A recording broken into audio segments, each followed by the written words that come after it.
kind introduction.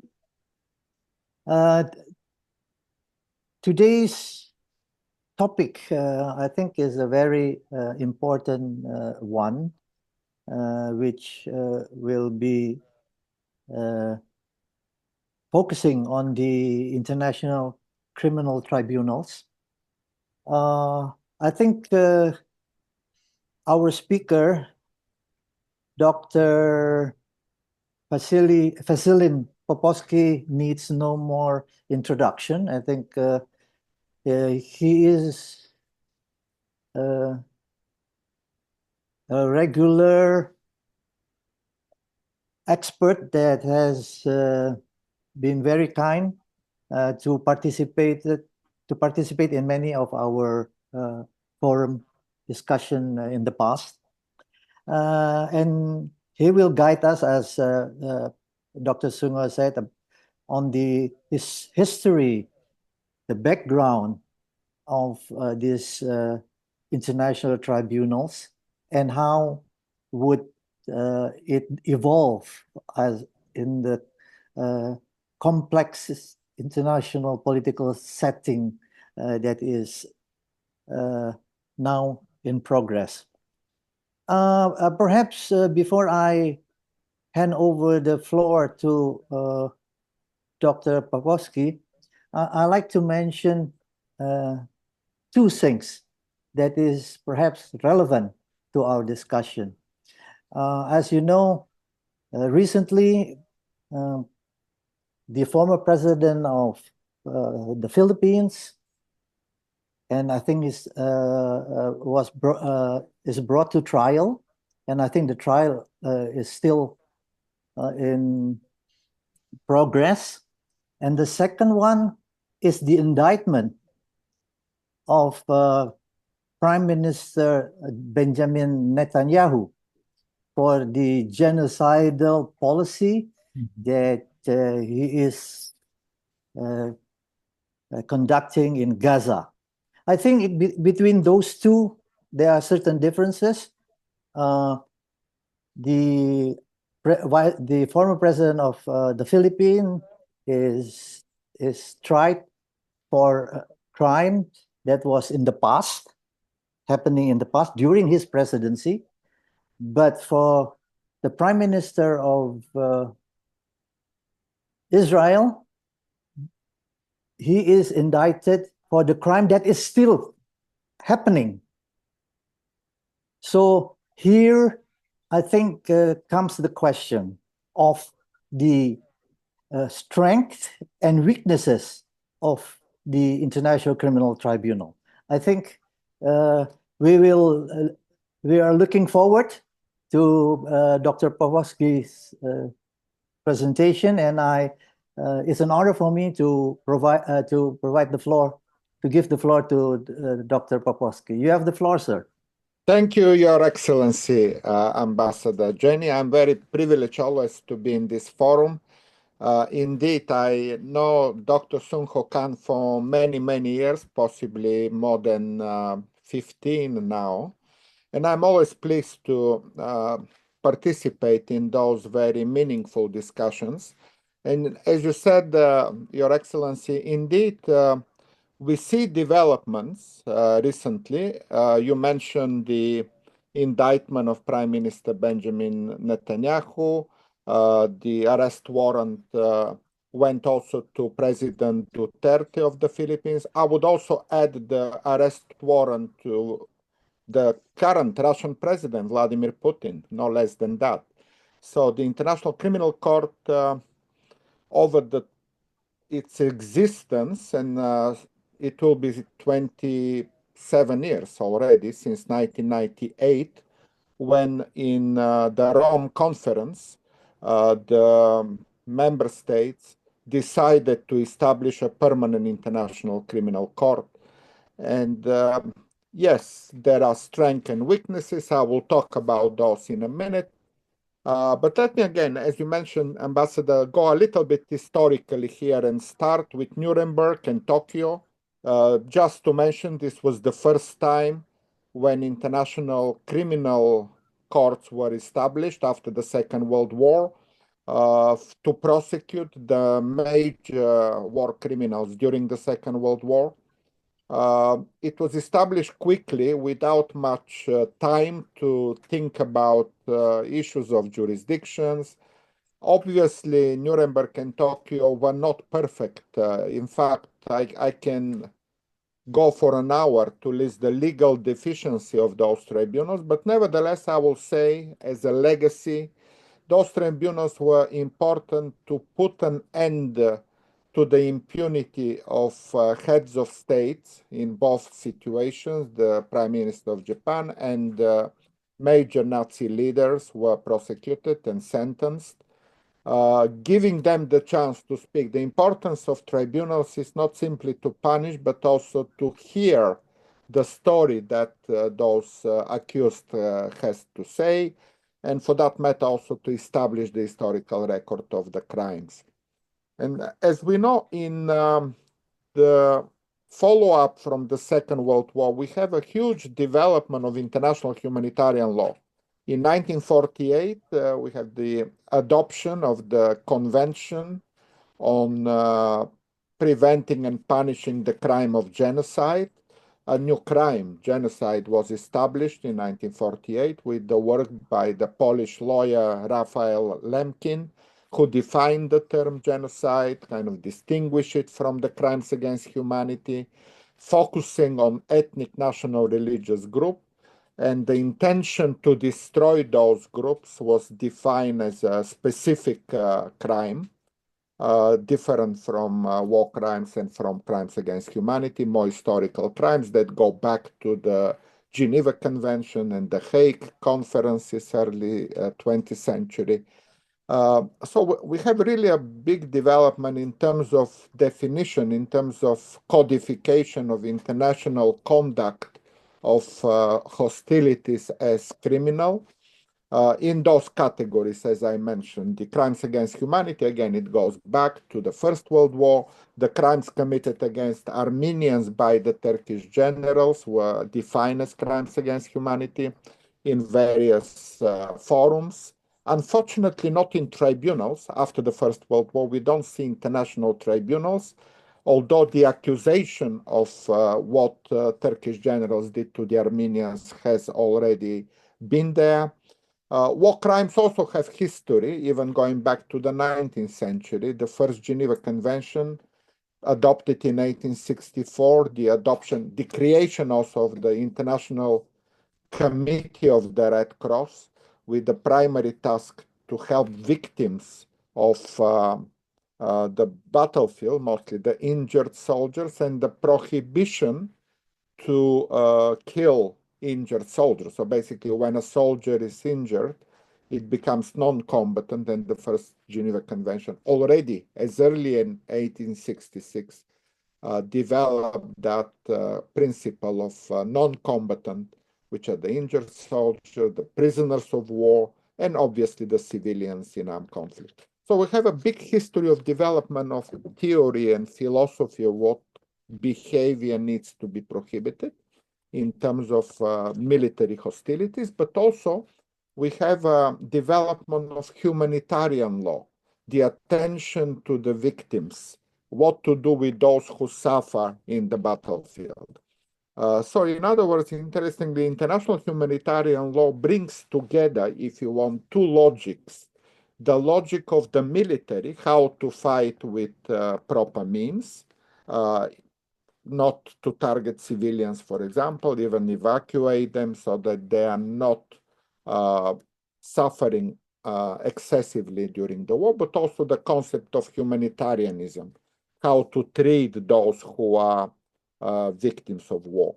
And the two logics together brought us into the international humanitarian law as adopted, as I mentioned, during the Hague conferences and later in the Geneva conferences.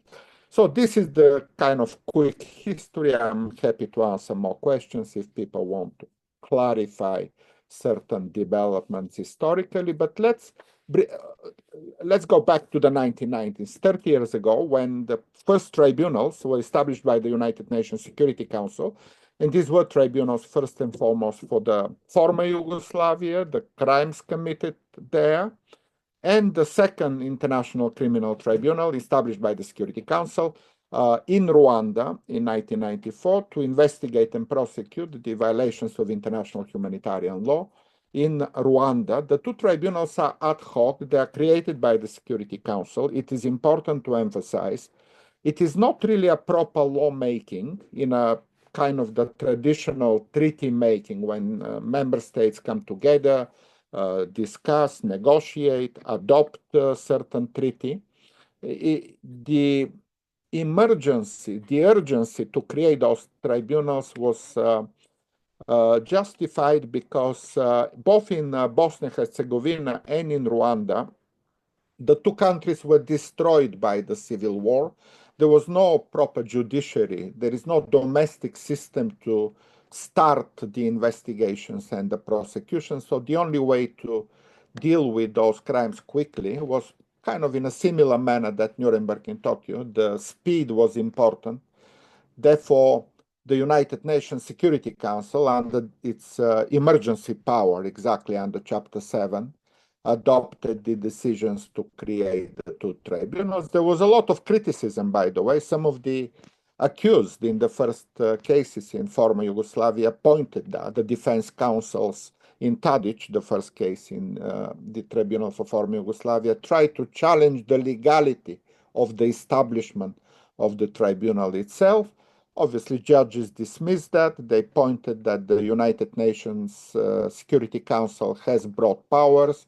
It can define a threat to international peace and security and obviously take a measure to prevent future threats to international peace and accordingly to establish the tribunal as a measure to deliver and restore international peace and security.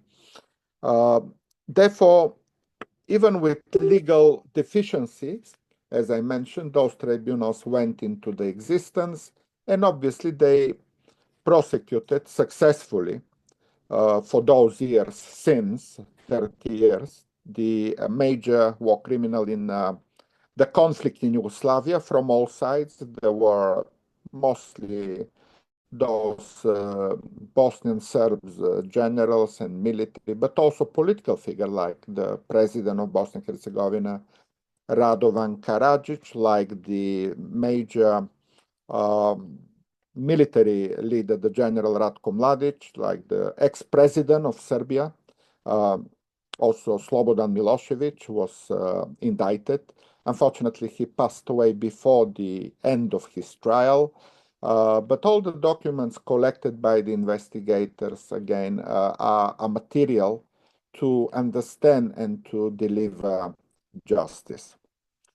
Now, the current Permanent International Criminal Court comes very much following the logic of all this historical development, and it tries to kind of synthesize all the points which I mentioned already, the necessity to strengthen the impunity for future crimes, to prevent future crimes, the purpose for that tribunal to be permanent, because not always Security Council can be as united as it was in early 1990s to establish ad hoc tribunals. We see today, for example, the Security Council being extremely divided because of the geopolitics of today.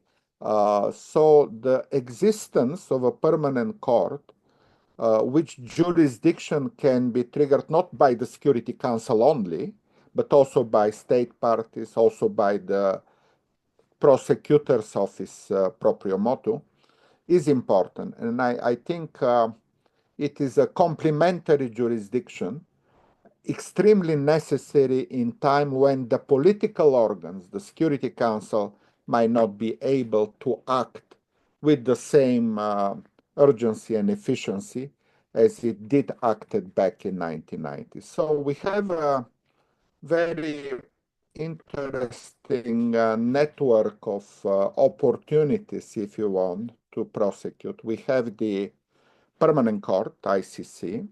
Obviously, we have the domestic courts in every single country of our countries. They also have jurisdiction on war crimes, on crimes against humanity. Any investigator and prosecutor in any country can apply the universal jurisdiction. That's another interesting development. And I've been very much involved from very early times.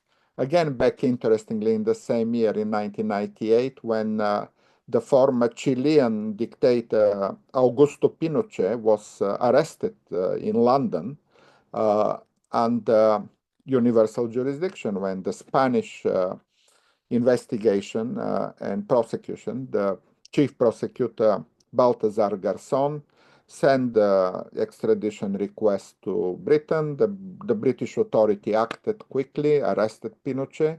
Unfortunately, he couldn't end up in Spain being prosecuted because they applied the compassionate ground, meaning that Pinochet was very old. And for that matter, the principle of compassion, that he might not be mentally fit to face trial, did apply, which is a proper, I think, due process. And he ended up in Chile.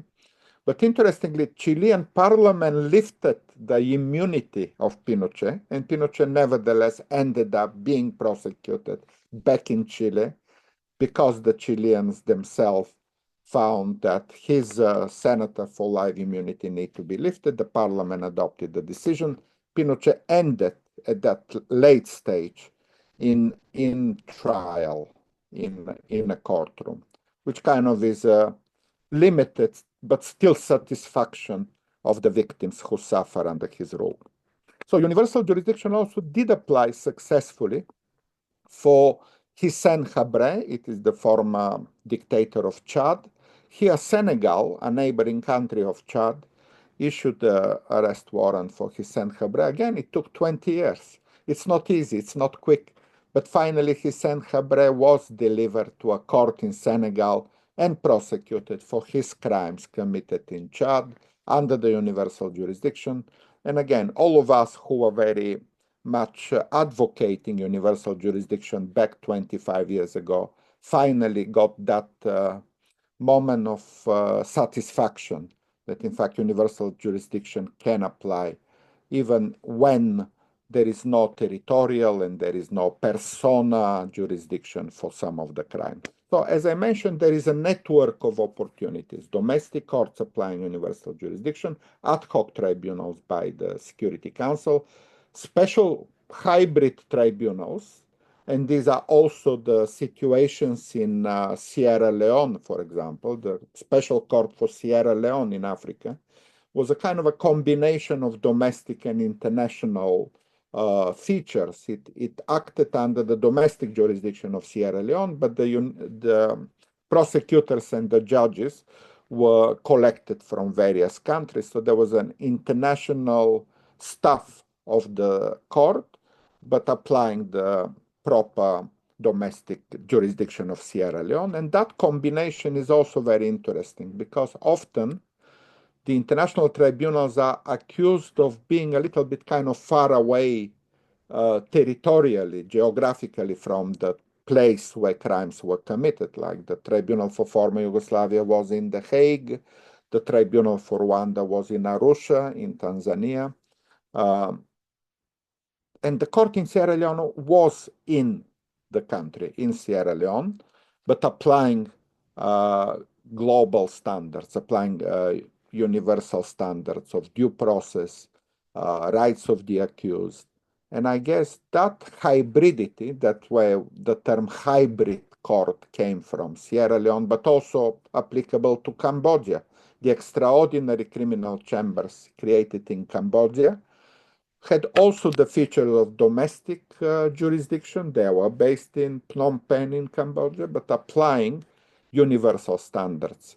Also international members of the prosecutors team and the judges. So the hybridity helps because the court remains in the country where crimes were committed, but that court apply the universal standards of due process, and kind of it leaves the satisfaction of the process. And I'm talking about the process. It is important because it's not simply to punish someone. It's also the legal process, the judicial proper process is important. Let me give you an example of the opposite. When a special court for Iraq was established, it was purely, quickly created by United States to prosecute and sentence Saddam Hussein after he was captured in year 2003. That court was not supported by the United Nations. It had only American assistance, but not global legitimacy. And for that matter, probably it left some bitterness, some feeling of quick justice, revenge. There was no appeal. Basically, the first court issued the death penalty. It was executed quickly after that. It felt more like a Nuremberg type without properly going into the entire opportunity for the defendants to defend themselves. So special court for Iraq, in my opinion, left a little bit of gaps and deficiency comparing to those in Sierra Leone and in Cambodia. And now, to move kind of to the current day, where does the International Criminal Tribunal stand today? Those for Yugoslavia and Rwanda are still there, by the way. There is a mechanism in The Hague which is completing the few remaining cases, and the rest of the cases will be sent to the domestic courts in Rwanda and in Bosnia and Herzegovina to be completed there. So over the next, I think the next time I check in January, there are very few remaining officers of the special mechanism in The Hague, and they are only on 6 months extension terms. So very soon, maybe by the end of next year, we will see that mechanism completed. The other tribunal, which was also kind of established separately from the ICC, was the Kosovo Chamber, and it is prosecuting members of the Kosovo Liberation Army who committed crimes, and they are now in The Hague under charges, and they are responding to those charges. So Kosovo is specific because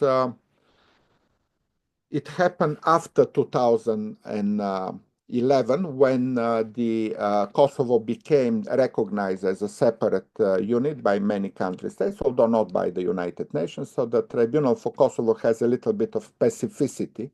It was created mostly by the European Union countries. Again, another variety, and I'm not against regional court. By the way, there is a lot of talks today for example, for an African criminal court. There are possible other options. There are human rights regional court. We know very well, for example, the European Court of Human Rights, the Inter-American Court of Human Rights. Human rights are very specific too, because in the situation of human rights violations, it is individuals that charge states for violation of human rights, whereas in criminal court, it's kind of the opposite. Individuals are prosecuted for committing individual war crimes or crimes against humanity and genocide. But the two together work very well. If we have human rights violations, which apply for all situations, not only in armed conflict, but also in time of peace, and we have criminal courts that deal with war crimes and crimes against humanity. If, and I'll give you, if you want, one example, where the victims of the bombing in Belgrade by NATO in 1999, NATO engaged in limited military intervention in Kosovo, and it targeted Serbian military targets, but also the TV station in Belgrade was kind of considered to be a military target because it spreads propaganda, and it was bombed one night. Some civilians did die in that bombing of the TV station. The relatives of the people who died decided to apply the International Criminal Tribunal for former Yugoslavia, but that tribunal didn't find enough proof to say these were war crimes. Basically, they were placing the estimation of whether the military advantage is excessive to the civilian collateral damage, and they couldn't find the balance shifting into establishing a war crime. What happened is the relative of those victims went to the Strasbourg Court, to the European Court of Human Rights, where they were successful because the threshold of proof that governments violate human right, which is the right of life, in Strasbourg is much higher than the threshold of proof for an international criminal court to announce war crime. So the human rights regional courts are very important here, and I will like to see that symbiosis, that synergy between criminal court and regional court of human rights also working together. Now, there's a lot of criticism about the ICC, which over time, this is a new creation. And initially, we all celebrated the creation of International Criminal Court with all the goodwill to see the international community preventing and punishing those crimes. Obviously, every new beginning is not easy. It's not fast. It's very expensive sometimes. There are budgetary problems. Not many members joined state party. Big countries like United States, China, Russian Federation, Indonesia, Iran, India, Pakistan, kind of the most populous countries in the world, do not sign the Rome Statute to become state parties of the ICC. But nevertheless, we have 125 state parties today. The last one was Ukraine, which joined last year. It's not a small number. Out of 193 members of the United Nations, 125, like two-thirds of the United Nations members, are also state parties of the ICC. It is a big number. It is a significant court. It does operate despite all the criticism, despite all the denials from the current US administration of Donald Trump. Even in the first time when Donald Trump was president 8 years ago, again, there was a very harsh opinion against the ICC. Nevertheless, the ICC continues, it works. It indicted Benjamin Netanyahu. It didn't stop there. It indicted President of Philippines, Duterte. Now, some may say that the indictments, the arrest warrant even of President Putin and Prime Minister Benjamin Netanyahu are kind of symbolic because these are powerful men. They cannot be easily arrested. They can hide under their own protection of their countries with their police and army. That's correct. On the other hand, if we look back historically, we'll see that Slobodan Milosevic was thinking that this is symbolic. Charles Taylor from Liberia was thinking it was symbolic. Omar Bashir, former president of Sudan, was thinking this is symbolic. And it was not. At some point, it is no longer symbolic. It becomes real. So it always starts as symbolic, as people are trying to ignore and deny and say ICC is useless, those indictments don't bring anything. I wouldn't go that way because, yes, there was skepticism. There's always skepticism in the beginning. But again, if we take the whole picture here, we'll see that those indictments are not symbolic. Vladimir Putin cannot travel apart from very few places in the world, like Mongolia and China, and maybe Kazakhstan, which is a fact. He cannot go to India, he cannot go to South Africa, he cannot go to many other, even he cannot go to Hungary. Even if President of Hungary say welcome to Budapest, he is worried that even if President say welcome, some custom officer at the Budapest airport may apply the law and arrest Vladimir Putin suddenly, as it happened in London with Augusto Pinochet. Even the most powerful men can be arrested at the airport by a law-abiding custom officer. That's why Vladimir Putin cannot travel almost anywhere, apart from very few countries, as powerful as he might be. And that's also, I would say, not really symbolic. Now, there is another major criticism of the ICC because the first indictment were very much against African leaders and African warlords in Uganda, in DR Congo, in Sudan, in Kenya, Central African Republic, Cote d'Ivoire. So the majority of the cases of the ICC are in Africa, and there was kind of a feeling of bias. There were a lot of commentators who say this court is against Africa. Again, that's for me not correct, and I will explain why I don't see ICC as anti-African court.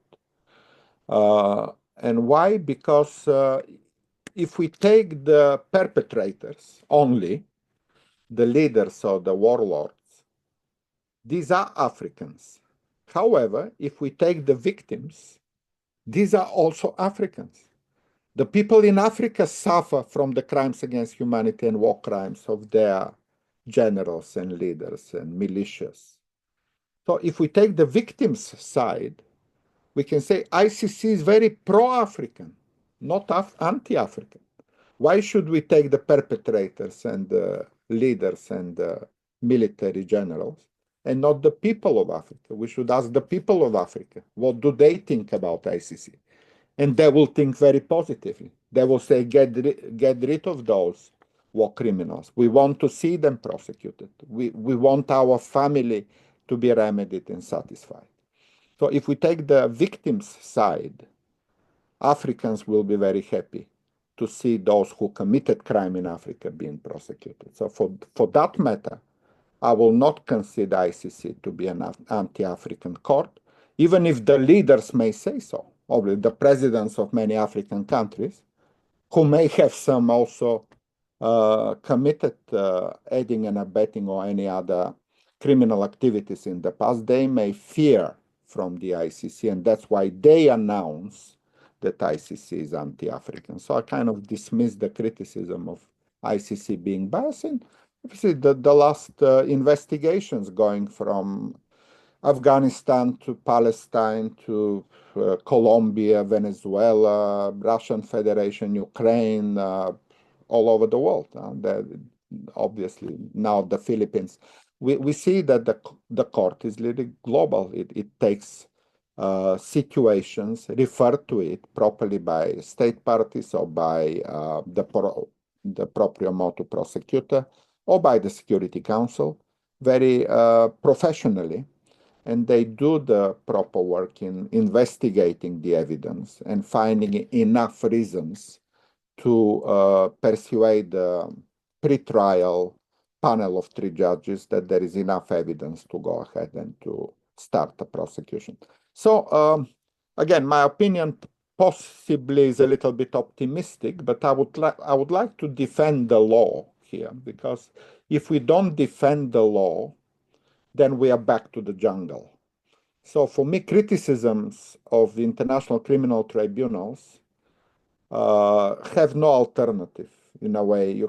I understand the criticism, but if we dismiss the international criminal tribunals, then we are left with, the law of the jungle, what has been 100 years ago, without any options to bring anyone to trial. Of course, you may say there are double standards, that not all those who committed crime can be brought to justice, but only some. But even that, I would say, I'm better with the double standards of today rather than with the single standard of the past when nobody was ever prosecuted. So we are in the middle of the way. We are not yet where we should be, where we will have 100% justice for all. But even if we have 50 or 60% of justice, it's better than not to have justice. We are better than the 0 point of 100 years ago. So the double standard of today is better than the single standard of the past, when there was a zero justice moment. Okay, I was told to talk about 45 minutes, which is currently the case.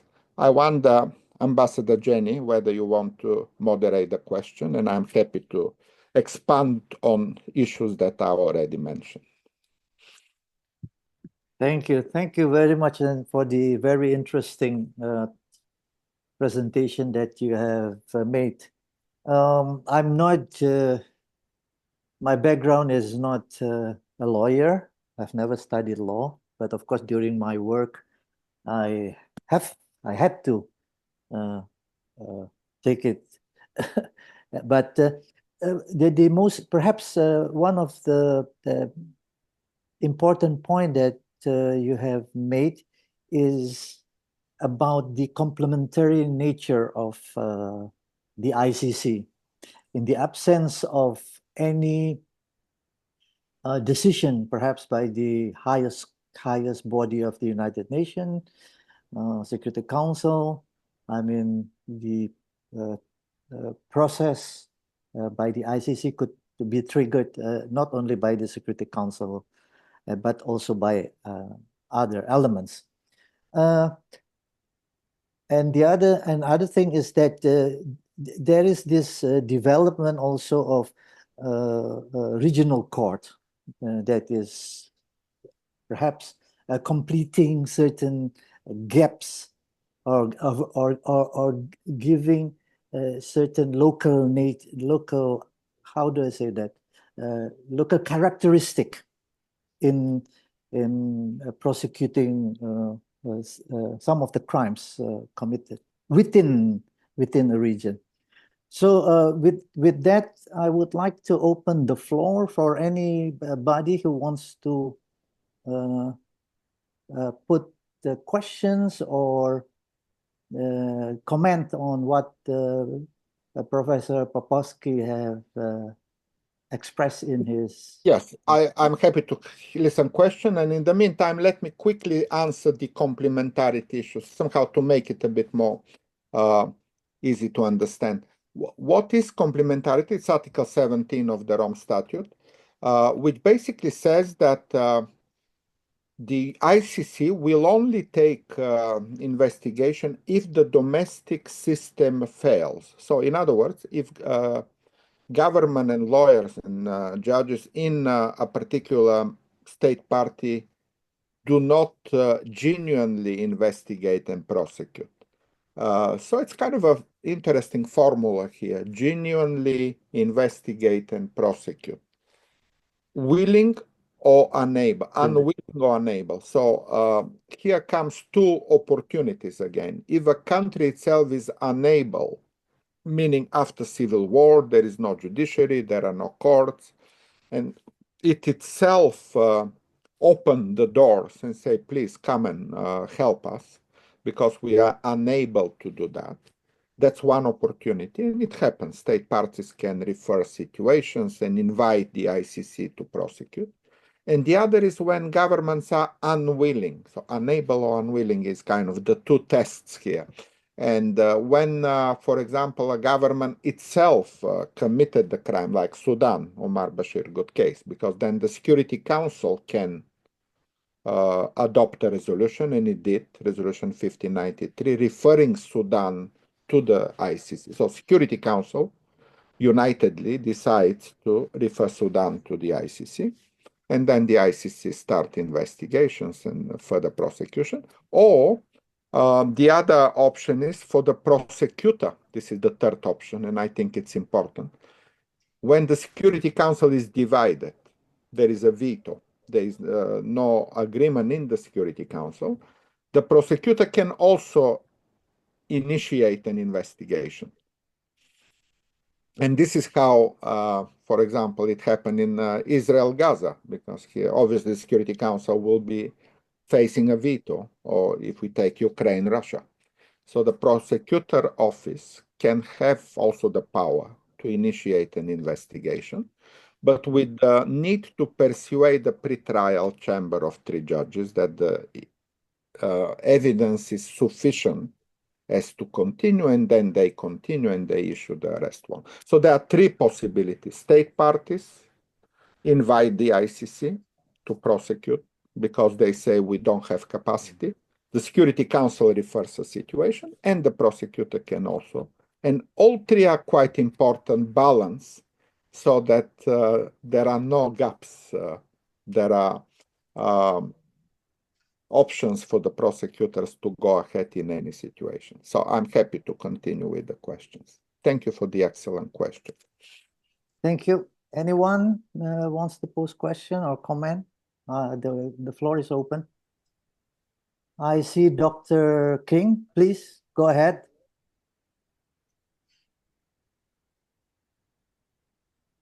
Dr. King? Yeah, good afternoon. Yeah, Yes, good please. afternoon. Yes, I have two questions, but Prof has attempted to answer one, but I would still like to pose the question again. And the first question I have is that of selective justice, especially as it concerns Africa. He attempted answering that, but one thing we actually see happening is, even in the selective justice, that has to do mostly with African states. Those who help these African leaders to cause a lot of these crimes are the ones sometimes who protect them for a long time until they fall out with them before they even start going after them, or they cannot meet their demands. So what do you have to say about this? Then the second question I want to ask is the fact that who is really behind it? Who is the real power behind the government? Who controls the narrative? And one would see that the agencies or the countries that fund and provide intelligence support, for example, the United States, United Kingdom, France, and many countries in the European Union, they are the ones who fund and provide the basic intelligence that they use for all these courts. They themselves are guilty for many of these crimes that occur even in the countries that they arrest the people to prosecute. And they decide what to prosecute and what not to prosecute. Because so many crimes are committed in many of the African countries in particular, and nobody is concerned because these countries serve the purpose of their masters who are out there. So I want Prof to elucidate more on these two questions. Thank you. Thank you. Thanks, Dr. Shall I answer or shall we? Yes, please. Yeah. Okay. Yes, I agree. Selectiveness is there, and it is really, we are in a world where power does matter. So the law matters, but also the power matters too. And still, I wish we have the power of the law rather than the law of the powerful. But sometimes you correctly pointed, some countries have more power, they have more intelligence, and that's disbalance, as you correctly said. However, saying that, I would also defend the International Criminal Court here because, again, it has no power. The ICC doesn't have power. Apart from transparency, apart from multinationality, and I can assure you, nobody is telling the ICC what to do. The ICC are people from all around the world. Half of them are from Africa. Another quarter are from Asia and Latin America. So these are not British and French and American. Americans are not there at all. There is no single American person, zero, in the ICC. Rest assured about that. And the United States doesn't provide any solid, even evidence, well, unless they are willing to do so. So don't accuse anything in ICC that it is there is no there is single zero Americanism in the ICC. In fact, US is not allowing visas and not allowing movement of prosecutors and investigators.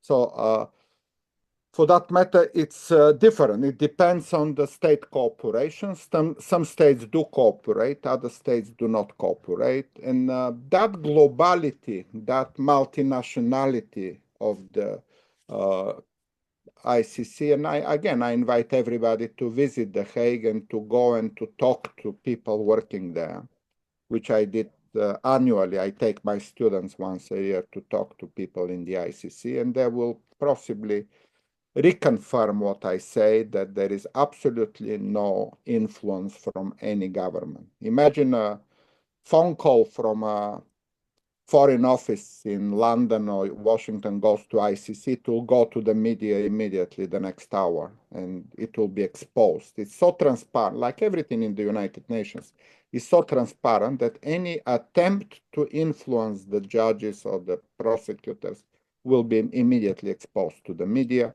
Everybody will know and will accuse that. The fact that for 20 years we haven't heard anybody in the ICC leaking any influence to the media says a lot already.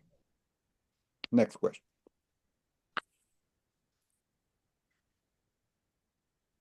Professor Watson, okay. Professor Watson. Thank you. Thank you very much. Thank you very much for a very interesting talk about the ICC. I have a few comments, a few questions. Firstly, I was very interested in what you said right at the beginning, that the Nuremberg trials were done very, very quickly. It was all about victim, I suppose you could call it today, victim impact statements. So my first question is, who decides what the timeline is? Because that's a very political and sovereign issue about defining chronology, defining timeline. And I suppose that links into my second question about the speed of a timeline, but also you mentioned the KLA, Kosovo Liberation Army, following the, I think it's 2011, about 10 years after the original war between Serbia and Kosovo. Do you see the possibility that those groups that were seen as great liberators in the West are then a few years later seen as the ones committing these crimes? Is that a problem, or does that suggest exactly what the ICC is all about? It goes for both sides. But I suppose that begs the question, who decides which side is which? Kind of more political question. My third question is a little bit about immunity. You mentioned Pinochet. You mentioned the Putin question, Netanyahu question.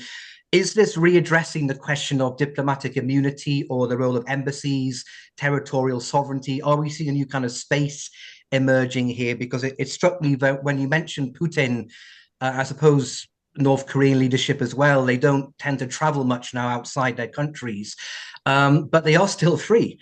They're very wealthy, they're very free. So what's the next stage to the ICC? So, okay, Putin can't travel to the US or the EU or Hungary, but why does that matter? He's still free, living a pretty good life, presumably.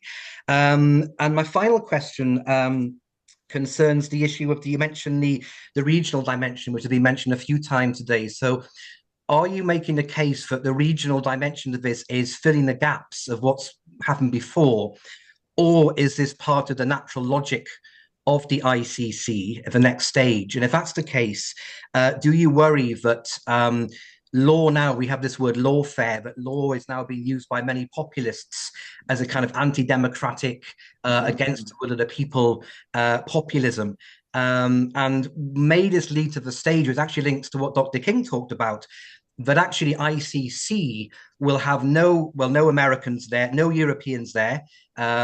It'll be actually a voice, if you like, for the developing world, for the emerging world, rather than the Western powers who are now going through this, I would say, inevitable process of populism, anti-multilateralism, anti-basically everything at the moment. So maybe that would be a kind of different approach to the ICC that's no longer seen as Western. It actually becomes owned by the global South, which I suppose you were talking about in terms of the relationship between government and the people in different regions around the world. So those are my comments and a few questions. Apologies, I haven't put them quite as succinctly as I could. Thank you. I will take them in the reverse order. I will start with the last point because it was also mentioned by Ambassador Jenny, the regional aspect. And it's a good way to put it, the ownership, who owns the ICC. And I will say 125 state parties, and they come from all over the world. they come from Latin America and from Africa and from Europe. Well, all European countries almost, and all Latin American countries are state parties. Almost all African countries. So Asia is still missing, and major countries in Asia like China, India, Pakistan, Indonesia are not, Iran, not yet state parties. By the way, I give to my students usually the exercise and I teach in India. I ask my Indian students to do like a homework or even an exam to criticize the position of the Indian government of the objections to join the Rome Statute for the ICC, and they very happily enjoy doing that because they agree that in a way governments that say that the ICC is pro-Western, it's not a strong argument because United States is not there. And if we take the membership, as you mentioned correctly, 80% are not Western, they are Global South. So the ownership is not Western, it has never been, in terms of members, in terms of people who work there. Another kind of objection which the Indian government put is that the Security Council is problematic organ, and the fact that Security Council can make referrals to the ICC is also problematic. Well, I agree with that, but that problem is of the Security Council, not of the ICC. We should, and I agree, I blame Security Council for not taking action because of the veto. I myself advocate for removal of the veto and for reform of the Security Council. But because the Security Council is not perfect, we shouldn't kind of extrapolate the blame on the ICC. ICC is a judiciary, and they take what the Security Council gives them, but also they can undertake what the Security Council doesn't give them. And that's a good relationship. I even wrote an article about the relationship between Security Council and ICC is interesting. The ICC does not limit the power of the Security Council at all, because if the Security Council decides to go with a referral, yes, welcome, the ICC will take it. And if the Security Council does not, there are other options, the one I mentioned, the prosecutor or the state parties referral. So everything can happen, and nobody limits anybody else in their power. Also, you know, there is a talk about whether the General Assembly should have the same referral power as the Security Council. I'm happy with that. However, it doesn't need to be the entire General Assembly. A single state party can also refer a situation. Everybody, an NGO, even non-state party, anybody who has an evidence of a war crime can bring it to the prosecutor in The Hague. It doesn't need to be a state. It doesn't need to be the entire General Assembly of the United Nations. Obviously, if the General Assembly makes a referral, it will have much global legitimacy and power for that effect. So yes, the ownership is a very good question. I like to see how this goes further. But I agree that Global South, with its power, with the many African members, can create. The regional organization can refer a case. Again, I'm not very hopeful that there will be an African criminal court or Asian or American criminal court. We have the court, and it is open for referrals. If African Union want to refer a case, if the Organization of American States want to refer a case, everybody is welcome to refer a case and to rely on the legitimacy of that tribunal in The Hague and to see the perpetrators being. I don't see a point why create yet another tribunal if we have an existing permanent one, which has all the ability and all the history and legacy and experience in doing that work. Back to your earlier point about the time, and that's also interesting. Obviously, tribunals created with political expediency, like Nuremberg in Tokyo, and like I mentioned, the special court in Iraq against Saddam Hussein, were very speedy. And for justice, it doesn't help. Again, maybe victims want to see justice immediately, but for the legal process, it's important to ensure the defense counsel to speak and to go through the appeal. So sometimes justice is not quick. But again, we cannot blame that the justice is not quick, because the justice needs to go through all the processes with all the time given to the defense counsel, to the appeals, so that finally we have a pronouncement of justice, which we consider to be properly meeting all the standards of due process and right of the accused. So if we speed up, it will not be justice, it will be a revenge.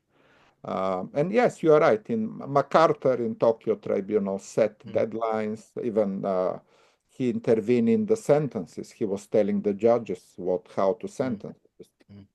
An unimaginable intervention in other. By the way, the Indian judge in Tokyo, Judge Paul, ended with dissenting opinion against such interventions by the political powers. So time is important, but it shouldn't be very quickly and it shouldn't be very slowly, like in Cambodia, where we had very much time passed and a lot of the evidence was lost. Yes. So victims will not be satisfied if the justice takes forever and is never delivered. About the symbolism of travel, yes, yes. Putin can go around Russia, and he does, and Benjamin Netanyahu can travel to some friendly states, but still they are limited. Huh? They're not. They cannot go to the French Riviera and enjoy the beach time and to go shopping in London and Paris, right? Because those jurisdictions may arrest them. And it's not only Putin. A lot of the Russian oligarchs and senior members of the government cannot travel because they worry about their safety, which is kind of a, they are free, but they are put into the brackets of their own territorial jurisdiction for some time. You are right that the diplomatic immunity applies. And that's why, for example, current presidents and current foreign ministers can somehow enjoy immunity, but this is only for the time they are in office. Once they leave office, Slobodan Milosevic can enjoy immunity until he was a president. The moment he was no longer president in 2001, the next president of Serbia, Philippines, exactly the same. Huh? President Duterte enjoy immunity until he was president, but then when the next president comes, the immunity does not apply. Next. All right. Thank you very much. I have 1, 2, 3, 4, 5 colleagues, other colleagues who want to take the floor. I would now give the floor to James Ofu. James Ofu, are you there? Yeah. Am I audible? Yes, okay. Yeah. Thank you so much, Professor. I later raised down my hands, but thank you for calling me up again. I'm kind of confused when I'm worried when Professor was giving his personal insights on the fairness of the ICC. When Dr. King's mentioned about African states, and that got me and my attention. If indeed the ICC is really a fair mechanism, judiciary mechanism that really prosecute war crime from all facets, because looking at focusing on African states, taking Cote d'Ivoire, where I'm calling from, for example, Mr. Laurent Gbagbo, when he was in power, he was toppled by the present government that is here, that is now on seat. He was taken to the ICC for 10 years. And during the time of Laurent Gbagbo's government, he has a lot of political situation with Sarkozy, the president of France in that period. Then, my greatest surprise is this. When Laurent Gbagbo was taken to the ICC with all allegations, and after all these 10 years, nothing was found. against him. We are here, but we see the involvement of the French government, the role they played in that crisis.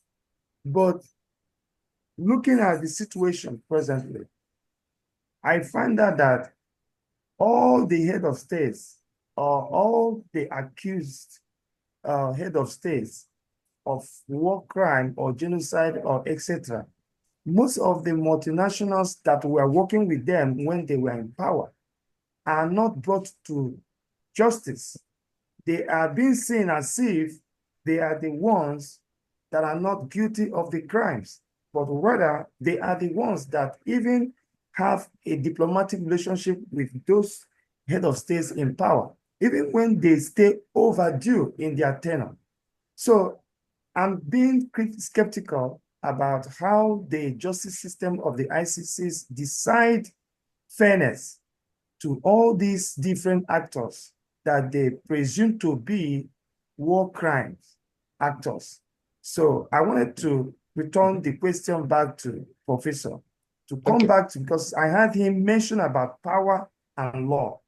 So does it mean, and you said in terms of the France and American does not provide intelligence support, but I don't agree much on what you said, but I would like you to speak more on that, because I see there is a huge influence from all these global South, these Western countries, Western nations, over the ICCs in terms of the judiciary decisions that made their decisions not being fair. Thank you. Thank you. Yeah, can we Please, have Professor.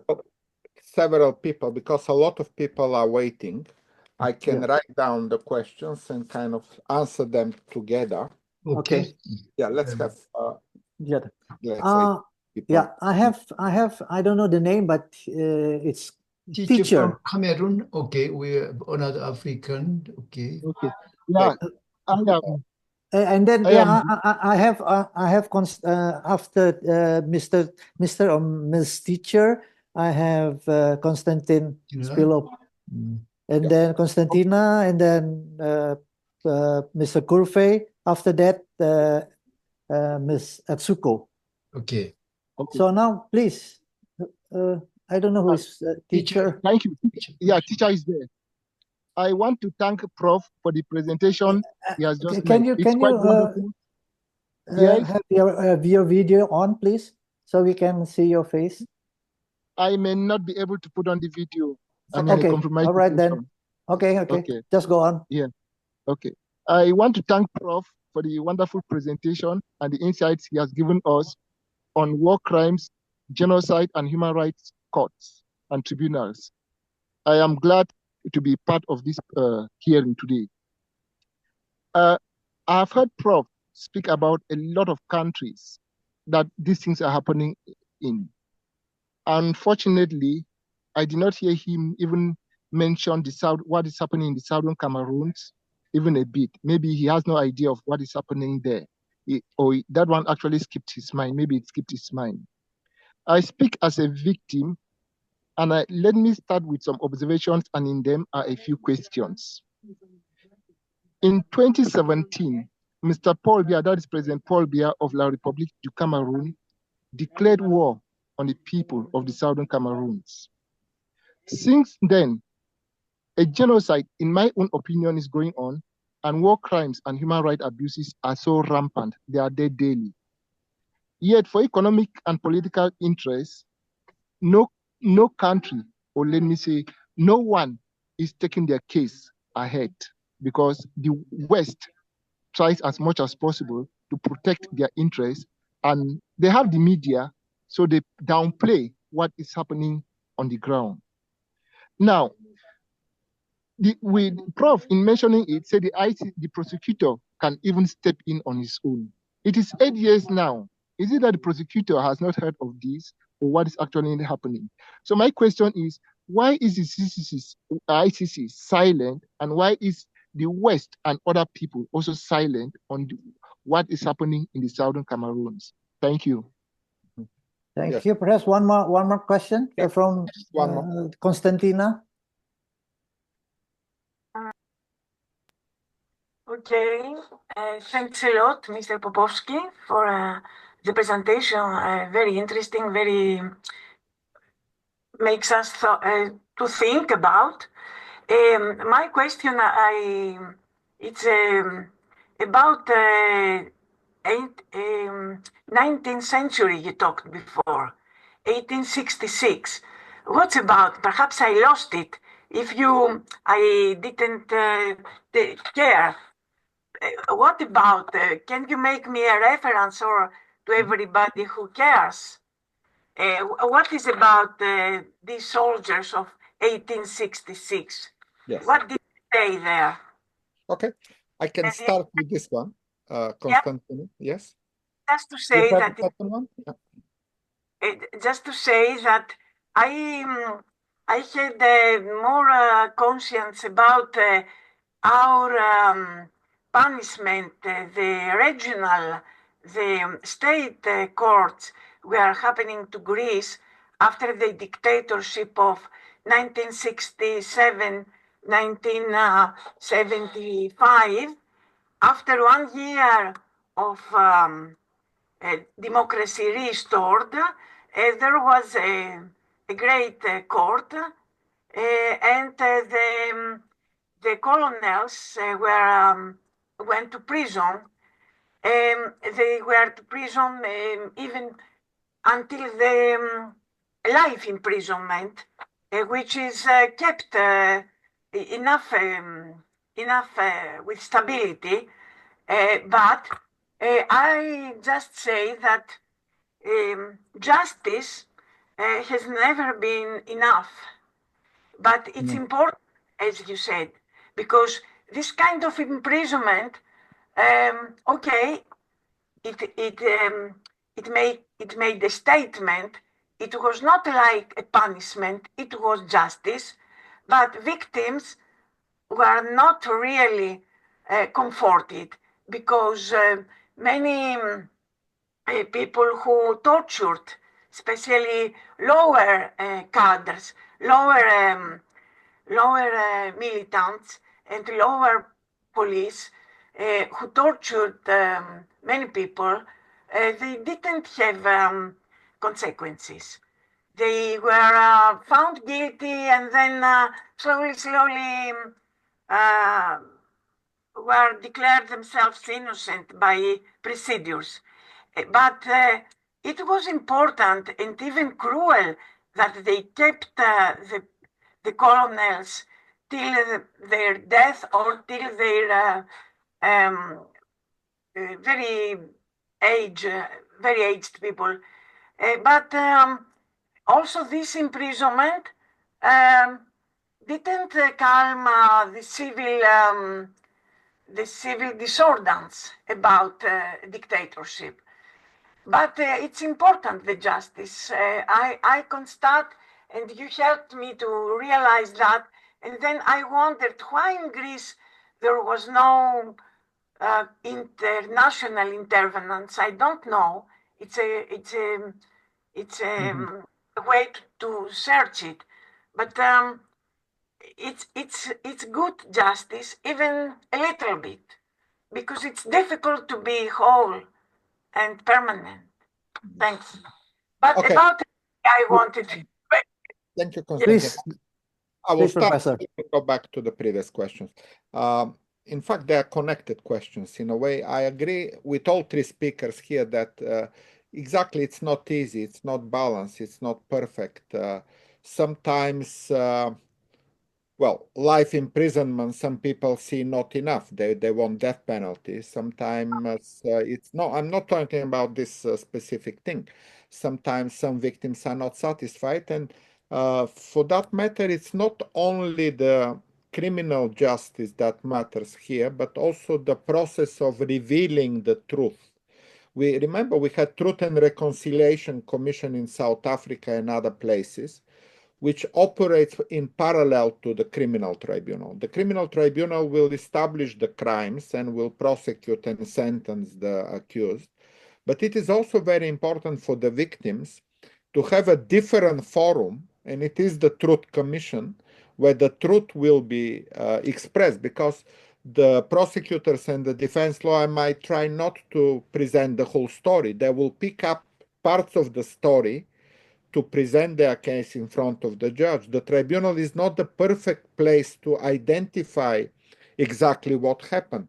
For that matter, we need parallel forums of truth commissions. And often see in Rwanda, there was a tribunal for Rwanda, but there was also gacaca, which is a traditional method of justice applied by the people in Rwanda, where they sit together, the victims and the perpetrators, the families, they try to explain to each other what happened and somehow to get a reconciliation based on. So we have a restorative justice, which happens with the tribunal, but very important part of justice is also the justice of reconciliation. Restoration and reconciliation together, truth commission and tribunal together, will probably deliver that satisfaction which all the victims of the crimes would like to see. And I very much agree. So the teacher from South Cameroon, thank you for that excellent point you make, that often there is politics behind the criminal justice. Often we see the next president accusing the previous president and delivering that president to the court in The Hague. Often we see diplomacy playing a role. You mentioned France, the diplomatic reserve, President Sarkozy applying selectiveness. All this is truth. I don't deny that. Those things do happen. Politics works. Diplomacy works. And there are interests behind the criminal justice interest, and they also apply. Unfortunately, in my own country, you know, when Bulgaria was a communist country, and after the communism, there were prosecution of former communists. Some of them were justified, some of them were not justified. Very often politics play a role, and I'm against that. I accuse the moment when politics intervene into the proper legal process of judiciary should be left alone to deliver only on the basis of the facts and the law without political interference. But we live in a world of politics. You mentioned media. Media can report one crime and not report another crime. Media, it's very difficult to influence media. They go by their own logic. They try to see what is the scandal of the day today, and they forget what was the genocide committed a year ago. That's how media operates. And again, it's very difficult to change media because they have their own logic. It's very difficult to change politics because politics has its own. There will always be such satisfaction, I must say. But nevertheless, even with that limits of justice, even with the politics and the diplomacy and the media interference, our role here is to voice the concern of the victim. So thank you, teacher from South Cameroon, for making the case for another situation which deserves, and I fully agree, it deserves to be brought to the court and to be given to prosecutors, to investigators. In any way you can do it, through NGOs, through some channels you can find. Having the limits of politics and diplomacy should not stop us to advocate for justice and to collect evidence and to deliver that evidence to the prosecutors in tribunals. Okay. Next. Yes. Shall we continue with the other? Yes, we have a lot of questions, so let's get Okay. I'll give the floor now to Balkrishna Kurve and followed by Ms. Etsuko. Please. Thank you, Professor, for your very learned and on-ground presentation. As I'm also working on the international level, I know the diplomacy. What you said is and very few people said like that due to the international diplomacy. I have a very small question regarding the Gaza. The role of Hamas and Israel in Gaza, and many civilians are killed or injured. Can the ICC intervene in the Gaza issue? can the ICC do something for that? This is my question. Thank you. Thank you. Okay, let's move on to Etsuko. Ms. Etsuko.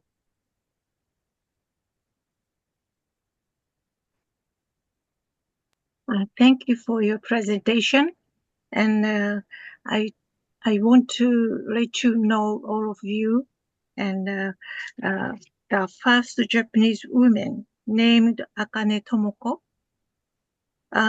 was assigned as the chief of the ICC. So I'm very proud of her because she's very brave woman, and she issued an errant warrant to the President Putin. I am Japanese volunteer teacher, and I used this article from Asahi newspaper, and then at the advanced class. So we hope we will make a good word. Good word. Thank you very much. That's all. That's not a question. Okay. That's a comment. Yes, May I take the floor also to ask a question? Yes, please. Well, we know that besides the International Criminal Court, there is also another effort. I mean, this is more prevention. The R2P, right to protect. How these two institutions work? Are they complementing each other, or would there be any conflict between them? Excellent. Yeah, I love this question, Ambassador Jenny, because I work a lot on R2P before, and I was one of those who in 2001 was invited by the Canadian commission called International Commission on Intervention and State Sovereignty. We ended up with a report called Responsibility to Protect. Exactly. I think R2P and ICC, I will call it, I wrote about this in an article, two parts of the same coin. So we have the prevention of future crimes, which is part of responsibility to protect. And responsibility to protect is to take action to prevent, react, or rebuild situations of mass atrocities. In other words, we wanted to argue in that report back in 2001 that it is not so much about humanitarian intervention, because humanitarian intervention often is fake. States fake humanitarian. They intervene for other reasons, but they present it as humanitarian intervention. So the terminology humanitarian intervention doesn't satisfy the demand for restoring the rights of the victims, because often states may decide to intervene, they may decide not to intervene, or they may call in humanitarian intervention something which is not a humanitarian. And let's say Adolf Hitler invaded Czechoslovakia, calling it humanitarian intervention. He basically said the German minority in Czechoslovakia suffered from the government, they were denied linguistic rights, so I have to protect the German minority in Czechoslovakia. It's a humanitarian intervention. Vladimir Putin invades Ukraine and says, I have to protect the right of the Russian-speaking minority in Ukraine. So aggressive leaders always abuse humanitarian intervention. And for what we did was to talk about responsibility to protect. It's not about states' interest, it's about the victims' needs to survive. So when you put the different terminology, victims to survive, and there is a responsibility to protect, that is already a responsibility which applies to governments, and if they do not protect, it goes to international organization and international community to protect those who suffer. And see, the two are very connected. R2P applies when states are unwilling or unable to protect. ICC applies when states or judiciaries, domestic courts, are unwilling or unable to investigate and prosecute. So always the threshold is willingness and capacity. So if there is a willingness and capacity, states protect. 90% of the states will protect their populations. But 9 out of the 10 remaining states might not have capacity. And they will say, please come and help.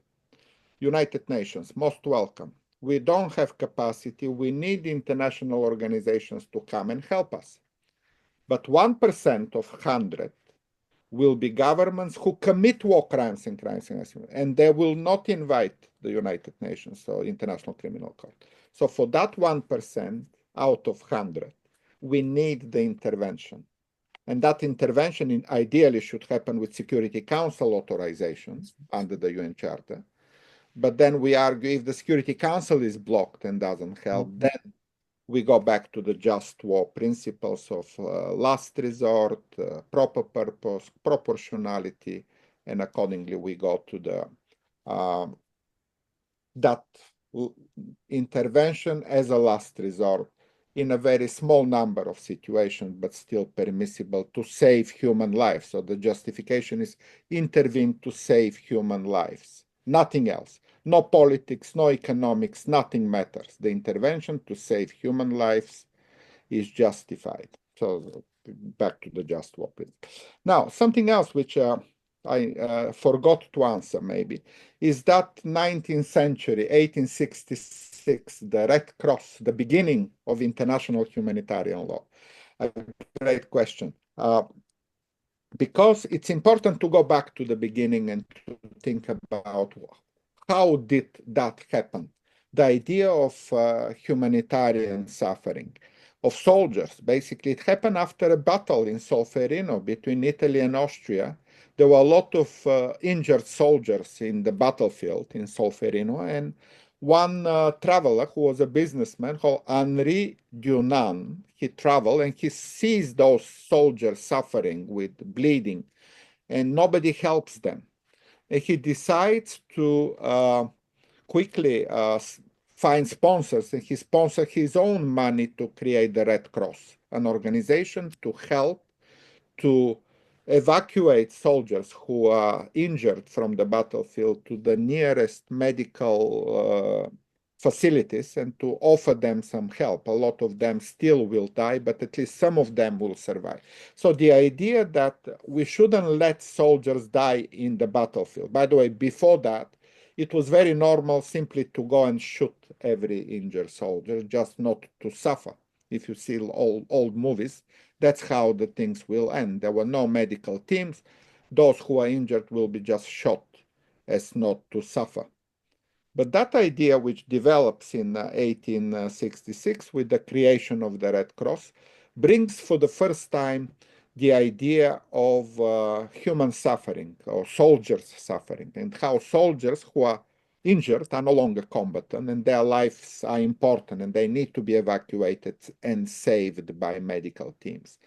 And later Red Cross developed, as you know, to also create committees in many countries. ICRC today is an established international organization. So the concern, the sympathy with the soldiers' suffering, that then extended to prisoners of war. In 1937, we have a Third Geneva Convention, which is about prisoners of war, to respect the life of the prisoners of war, not to torture a prisoner of war. By the way, it's not only humanitarian. I mentioned the excellent synergy between humanitarian and military logic here, because also the military do not torture their prisoners of war because they want to exchange the prisoners of war with their own boys who are captured by the enemy. So it works in a humanitarian way. We don't like to see torture as humanitarians, but also as military leaders, we don't want to torture the prisoners of war because we want to exchange them with our own prisoners in the enemy hands. So it works both ways. The military works together with the humanitarian perspective here. So it's very interesting to notice that development of international humanitarian law. Now, the question about Israel, Hamas, and Gaza, it's quite controversial again, because talking historically and going back to the Holocaust of the Second World War, the Jewish population was constantly persecuted for centuries, even before the Holocaust. And the creation of Israel in 1948 was seen as finally coming to a land where the kind of, I will not go to historical debates, but that land was at some point called the Kingdom of Israel back 3,000 years ago. So Jews finally got a land where they can settle. But however, what happened then was that the relationship between the new state of Israel and the neighboring Arab countries was problematic, to put it mildly. They started a war. The Arab countries neighboring Israel were not happy with that. They wanted the land to become the land of Palestine. And for that matter, almost immediately in 1949, there were already hostilities between Israel and the Arab neighbors. And the suffering of Palestinians is huge. I acknowledge that from the very first day of that conflict in 1949 until today. So it's a long conflict. It's a very politically charged from both sides. So Israel kind of always go back to the Holocaust and that story of victimhood. And Palestinians, they have their own story of victimhood, which is not less, tragic and horrific. So for that matter, I will leave history and politics behind because it's another discussion in another forum which Sun Ho Khan will bring us together. But for the ICC, it is still important to have a go, and they did. So the ICC here can do a lot in investigating, and they did investigate, and they brought charges not only against Benjamin Netanyahu, but also against the Hamas leaders who committed war crime. And here we have a bit of a, I will say, a bit strange reaction of the government of Israel. Somehow they consider the ICC to be the enemy because they issued an arrest warrant against the Prime Minister Benjamin Netanyahu.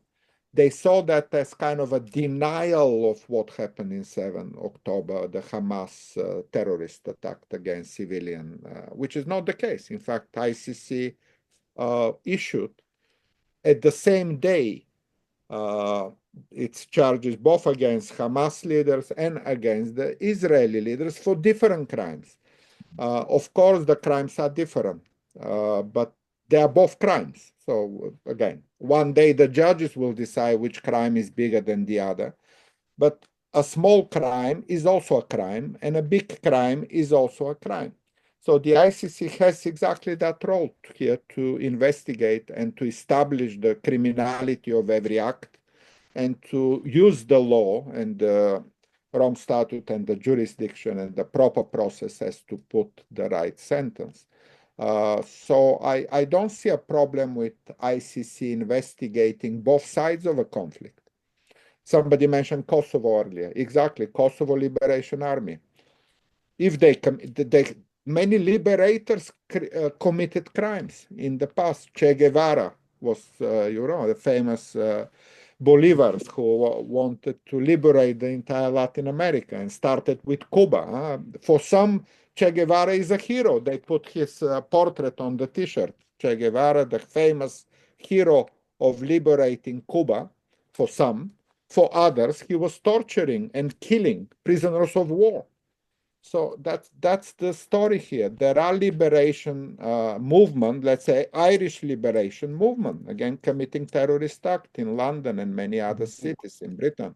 Palestinian Liberation Organization committed horrible terrorist crimes. Remember the Olympic Games in 1972, where Palestinian terrorists hijacked Israeli sport people and later killed them. So we should name the names. We should not take sides. Every crime is horrible as it is, and it should be named and shamed. And hopefully, and I agree with everybody here, hopefully one day it will be prosecuted. I have... Akane Tomoko, my favorite Japanese. Thank you for... Etsuko-san, the president of the ICC. I fully respect her. She's one of my favorite people. And in this difficult time with Donald Trump, with all the accusation against the ICC, she keeps brave and courageous and optimistic. She continues to talk. Whatever happened in the world politics, she says, we will sustain the independence of the International Criminal Court. I see some question. The first one is by, I think, Mahbub Hassan, but somehow it is being answered already when you answered another question. But perhaps maybe I take from Rebecca Delancey. Do you like to pose it yourself, Rebecca? Unmute, please. Rebecca. Yeah. Certainly. Hi, everyone. It's morning. always a pleasure to see all of us join together and discussing issues that are very important to us and to the world as a whole. And I especially thank Dr. Popovski for selecting this topic. It's very timely, like Christel mentioned. Today we are celebrating Holocaust Day, right, Christel? Yeah. And so while we are talking of past sufferings, we are also looking at current sufferings around the world. And our role is to find ways to prevent future sufferings or conflicts. And my question, very simple, Dr. Popovski. One of the long-standing criticisms, I'm reading what I posted on the chat, in the chat box, of the ICC is that it takes a long time for the group to make decisions. And these decisions, while they're being delayed, people are suffering. Victims are perishing, actually, in most cases, or in some cases, when a country, for example, like Cameroon, Rwanda, and many others, realizes that many African countries, that their case is approaching the ICC. The torture is increased. The amount of pain inflicted on the victims is increased. And my question is, why does it take the ICC such a long time to reach decisions? And also, is there a way, a mechanism that can facilitate and prevent the sufferings of the victims that are being held, in most cases, in terrible, inhumane conditions in their various countries? Thank you, Rebecca. Perhaps I have another question, Sung-ho, Professor Sung-ho. Do you like to post yourself the question that you put in the chat box? Yes, simple question. Thank you, my old friend. Okay, Dr. Popovski. You mentioned that the peace and the justice have different logics. How should international actors strike a balance between seeking justice and securing peace in fragile or post-conflict societies? Thank you. Oh, two excellent questions. Let me start with Rebecca, and good to see you, Rebecca, after a long time. Yeah. I was also inspired very much by you and by your publications back 15 years ago, where we met first time in Seoul. Yes, I fully agree with you that victims need to be protected quickly, immediately. And this is kind of brings me back to the responsibility to protect, the question which our ambassador Jenny asked. R2P is for that role. The role to protect victims is responsibility to protect, and it needs to be exercised quickly by all possible organs, governments, international organizations, United Nations, rapid deployment, well, everything in the machinery of the United Nations needs to be applicable here. So kind of, I wouldn't mix, I'm also answering question by Sun Ho Kang here, the role of peace and role of justice here.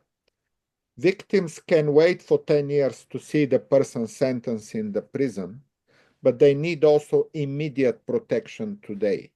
So R2P and everything else in the United Nations and in regional organizations and governments and powers is to stop the genocide. So to stop the genocide is one task, and it needs to be done immediately tonight. But another task is, and that's why I don't want to mix the two. I don't want to accuse the investigators and the prosecution for taking time and for the judges to taking time to issue a judgment because it's a different task. So on one hand, we need a machinery to stop genocide and to bring peace. And these are different actors. Back to the question by Sun Ho Kang, how to bring together. It should be different, not the same. Not the same person should deliver peace and justice. Two different agencies. One deliver peace, another deliver justice. And I would like not to bring them together, not to mix them together, not to talk about the West or the United Nations or the international community. I want to talk about peace machinery, R2P machinery, bringing immediate intervention and stopping the crimes. And here I will go military intervention. You know, often people say we need to exhaust all the diplomacy before intervening militarily. Sometimes diplomacy only delay and more people die and more people suffer. So the first task is like a fire. Okay, I'll give you a good example. Fire. A building got on fire and people die. We need the fire brigade to go quickly and stop the fire today, tonight, so that people are saved. But also we need investigators to find out why the fire happened and not to allow another fire next year to happen. These are two different tasks. Don't put the same person in charge. Fire brigade is to stop the fire, to stop the crimes, and let's empower that agency to do that. But another agency need to investigate and to prosecute. And here, this is how I see the problem of time and the problem of suffering of the victim. We need to divide the two and not to blame the investigators and prosecutors for being slowly, and also not to blame them if peace doesn't happen. So often, you know, we see that arrest warrant may jeopardize the peace. I hear this all the time, you know. Don't prosecute Milosevic, it will be another civil war in Serbia. Don't prosecute Charles Taylor, there will be another civil war in Liberia. Don't prosecute Omar al-Bashir, there will be another war in Sudan. Don't prosecute Pinochet, there will be another war in Chile. Wait a minute. Let's look at Chile today, Serbia today, Liberia today. No civil war. All their leaders were prosecuted properly in prison. The country today are peaceful and democratic. Absolutely incorrect is to raise voices of not to prosecute because of peace. This is, again, the different task is here.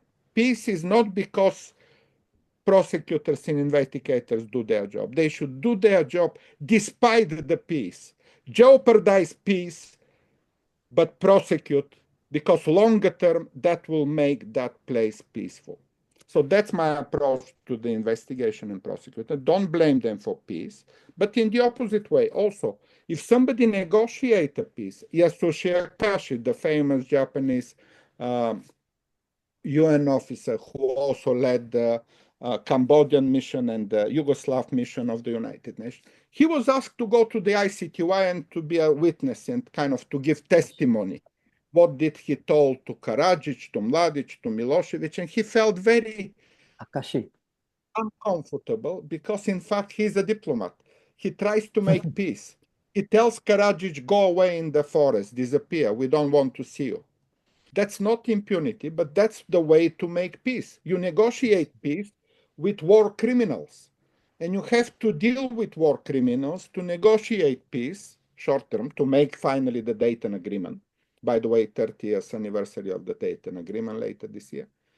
And then Akashi, that very polite Japanese diplomat, needs to go to the tribunal and to explain what did he tell to Karadzic, which is not the proper way to treat a diplomat, because his role at that time was peace, not justice. Justice will come later when the peace is established.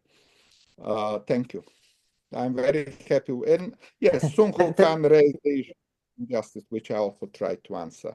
This needs to be dealt by different agencies. Thank you. I think we are nearing we are getting closer to the end of our time for our discussion. Perhaps I would like to ask Sung Ho Khan whether what time is it that we need to end the meeting? It's time to close. Get all this. Okay. This main discussion. Okay. Okay. I'll surrender the floor to you now. Okay. Thank you very much